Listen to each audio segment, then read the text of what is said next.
We are joined by our senior advisor, Mike Pompeo, Senior Counsel for Global Affairs, former Secretary of State. Uh, Secretary Pompeo, you have a new piece up at ACLJ.org. You've got two new ones this week at ACLJ.org, and those are exclusive to our website as part of you're a member of our team here at the ACLJ. And this one is on the holiday weekend, and you note, while it's the kickoff of summer, and Americans are surely excited about that, and kids are excited about that across the country, school comes to a close, that we cannot forget why we have Memorial Day. What do you want people to take away from the article you have up? I think this is a great one for folks to share today and over the weekend with their friends and family, so that while you're having your barbecues, while you're coming together as family, you remember why we have this day off. Yeah, Jordan, thanks. This one was from the heart for sure. I hope folks will take this ACLJ piece and send it to their cousins, their friends, maybe their coworkers, and just remind people how blessed we are. You're an American citizen. You have a blue passport. You have all the freedoms. We have, Jordan, we spent a lot of time talking about the problems that face our country today. These men and women who have given their lives on behalf of us to give us all of these things. The fact that we can have this debate, we can have this discussion. This weekend is to remember them. I had this incredible privilege to serve for 4 years, but a couple times along the way, I had the burden of heading out to Dover Air Force Base to greet the families when their loved ones were coming home, having taken the full cost, the full measure of their lives for this country. I think back to those days. I think back to those families. They are amazing people. And every American this weekend should go out, have fun, do the things we do here in America. The men and women who lost their lives would want us to do that. But make no mistake, we should spend a little bit of time praying for them, thinking about them, and thinking about the families as well. Yeah, you draw attention to the Gold Star families, the wives, the husbands, the mothers, the fathers, the children who have lost their loved ones in the line of duty, and how we remember them on Memorial Day.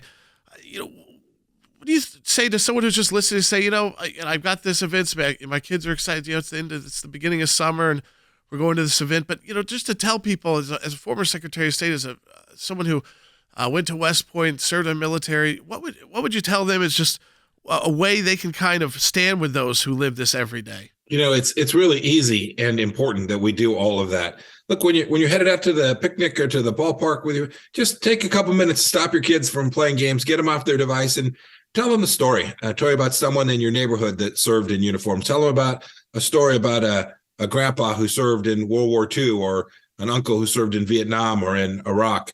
Just remind them, tell them real stories that will touch their lives in ways that I think the next generation has to do. We've talked about this before. Now, a very small fraction of adults here in America have actually served in uniform in the United States, and remind them of the stories. The reason those people choose to do that some of them don't come home to their families. And on Memorial Day, we should remember them, and we should thank them both in deeds, in the way that we act, in passing it down to the next generation, and reminding ourselves too how blessed we are to be part of this country that those men and women gave their lives for. Yes, absolutely. I think there are a lot of our listeners who obviously feel that way. They want to show their appreciation, want to show their respect, and figure out ways to do that. Like you said, I think it's a great idea. Tell your kids about this. Sit them down. Talk to why it's important. Why is it necessary? My kids have been following just by osmosis, by being around a lot of what's happening in the world of politics, just because we'll have the news on, we'll have something on, whether that's an announcement from a DeSantis, an announcement from someone else, and they're following, and they're asking a lot of questions. But there are some universal questions that can kind of break all of these political cycle, and a lot of that has to do with our nation's military. I also encourage you, we put out a documentary, and Secretary Pompeo, you were in it, a number of people were in it, including Wes Smith from our office, who was one of the person who set up the Dover Air Force Base for the memorial services. You can go really find a deep dive on that on our documentary. It's called Revenge of the Taliban. It was right after and during, real time during, we rolled it out during the horrible withdrawal from Afghanistan. And I do think, and that's on our website, aclj.org, or on our YouTube channel as well. But Secretary Pompeo, I do think that was an eye-opening moment for a lot of people. What all went down in Afghanistan with the withdrawal and things getting botched. And it's hard to not feel political even on these weekends, because it feels like the idea of just supporting your military, whether that is financially, whether that is personally, or whether that is politically, ends up becoming this divided line politically, unfortunately. Goodness. I see that from time to time as well. It can't be the case.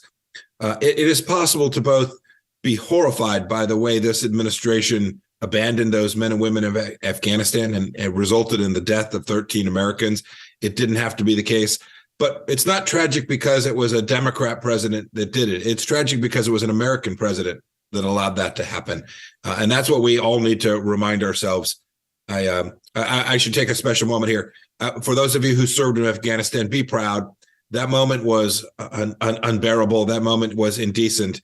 That moment was a bad political decision by the president, a bad strategic decision. But your service in Afghanistan was important and noble and saved lives. And so if you have a brother, a sister, a cousin, an aunt, an uncle, a friend who served in Afghanistan, remind them that this former Secretary of State loves them and knows that their work saved American lives. I know it happened.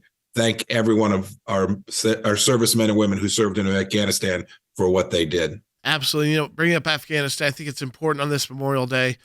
Finally, the State Department has given access to Congress on the Biden Afghanistan documents after the GOP had to ultimately threaten to hold members of the executive branch in contempt of Congress. So on Memorial Day, we remember those 13 U.S. service members who were killed in Kabul during the botched withdrawal. But we're also going to get more oversight. I think finally the State Department, which you used to oversee, and the White House buckled to the House saying, we are not going to let this go away. We want this info so that if we are engaged in conflict, which unfortunately the U.S. will likely be again, or that we will never have a withdrawal like that again. Jordan, we have to learn. We have to be better. We have to honor the men and women who had their lives tragically taken that day in August.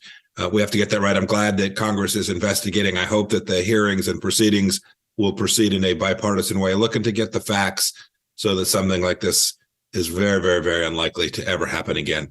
They deserve it. Every service member deserves to get this right.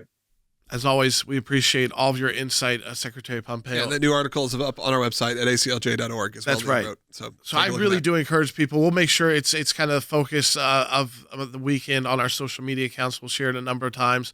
It's exclusive to the ACLJ, where Secretary Pompeo writes a couple pieces a week for us as, again, Senior Counsel for Global Affairs. And so this one, as his role as CIA Director, as Secretary of State in the military, in Congress, at a West Point grad himself, it's a great person to get that perspective from on Memorial Day. So make sure, as you're looking for information, remind people about why we have this special weekend, and that you can still go and celebrate.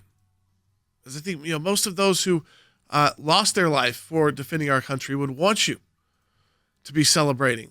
It's because that's why they fought, so that you would be able to live, and their kids would live, and their families would live in a country that had this kind of freedom and liberty. Even when things seem down, we have it so much better than the rest of the world. We just want to keep it that way. That's the truth. So remember to thank, again, service members, to remember those we have lost. Check out Mike Pompeo's piece up at aclj.org.